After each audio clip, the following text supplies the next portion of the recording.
I think a lot of participants did get the opportunity to speak about that, mostly with the rapid on services and the community concerns. I think one area that didn't get touched as much is the core healthcare concerns and the cuts with Medicaid and provider cuts as well. As you know, that we are a rural community, and it is hard to get providers to come here and serve in our hospitals, clinics, which are mostly in the metropolitan areas, and we don't even have those facilities in the rural areas. So if there are further cuts in the reimbursement, that is going to deter the chances of the providers coming here even further. I think that got missed. Again, to Congresswoman's point, apparently all are proposed. It may not happen, but it is a major concern.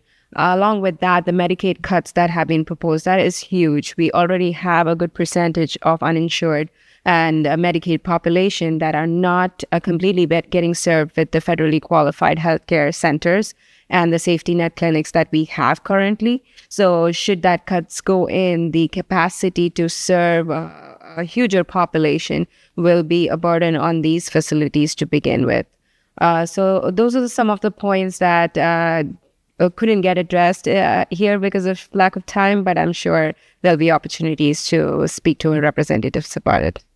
And so was it, as a member of the Prosperity Task Force, was it your role? Were you going to be the person to talk about healthcare today?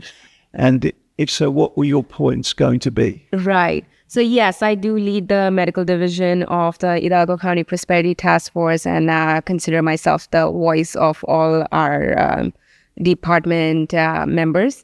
One of the things that I was going to talk about was that the gap in specialty care. So all of the care that is provided by FQHCs and safety net clinics are primary care centered. There is no continuity of care for the uninsured and Medicaid population from a specialty care perspective. There are ideas, there are things that can be done towards that. There are partners from out of state, out of city that want to come to this area and serve, but definitely requires some funding influx from our end and planning in order to welcome them to our community, such as mobile clinics, satellite clinics, things of that order. So we have a proposal that we want to present to Congresswomen.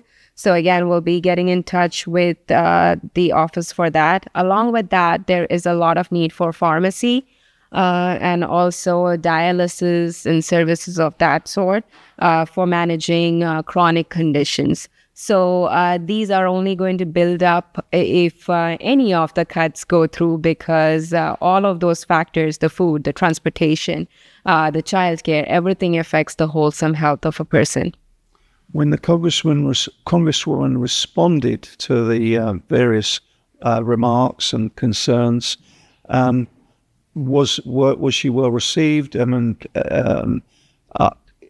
you think the task force as a whole was happy with her response and the fact that she was listening? Yes, I mean, it is a huge deal for her to come here and be on the table and listen to the concerns and finish till we complete and then give a sound response. She did educate us on some of the misconceptions, which I will agree a lot of us have, on how the process of bills go and what the budget means. So it was good to listen to that. She also educated about some other grants and the approach to give information to her office, be specific about the bills, be specific about the bucket of grant, which is good feedback because a lot of times we are vague in our ask, and that's probably why we don't get funded. Okay, so let's move on. Yes. AltaCair Foundation has a very big event coming up in September in Harlingen. Can you tell us about that? Yes, it is called Accelerator 2025, the State of Health. We are very excited. It's on September 4th, 2025, Thursday at Harlingen Convention Center. It's our first major event in Cameron County, but also have a huge participation from our Hidalgo County partners. You will have non-for-profits there displaying their booths and services. We will have for-profit businesses also doing the same. We have a keynote speaker coming from Atrium Health, Georgia. It's a non-for-profit health system that everybody should know about because they do amazing things for the community without concerns on return on investments, which is what we want our community to receive as well. We have roundtable discussions about transportation, food impacts, the other non-medical drivers of health. We also have a roundtable about dementia, Alzheimer's, women's health, and pediatric health. So it is a very well put together, comprehensive conference, along with a strong breakout session, which is poverty simulation. We have done that one time in the past in McAllen with First United Methodist Church. We're doing it again with First United Methodist Church, but this time post-lunch for Accelerator.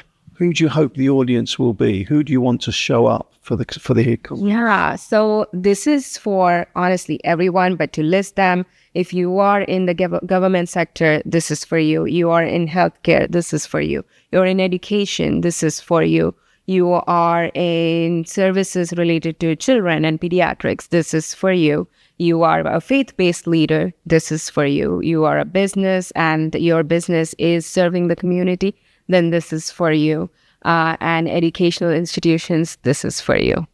And the viewers watching, how can they learn more? We have a website, AltaCareAccelerator.com. If you go there, you can see the program listing, how to register, how to get involved, how to volunteer, and who the speakers are.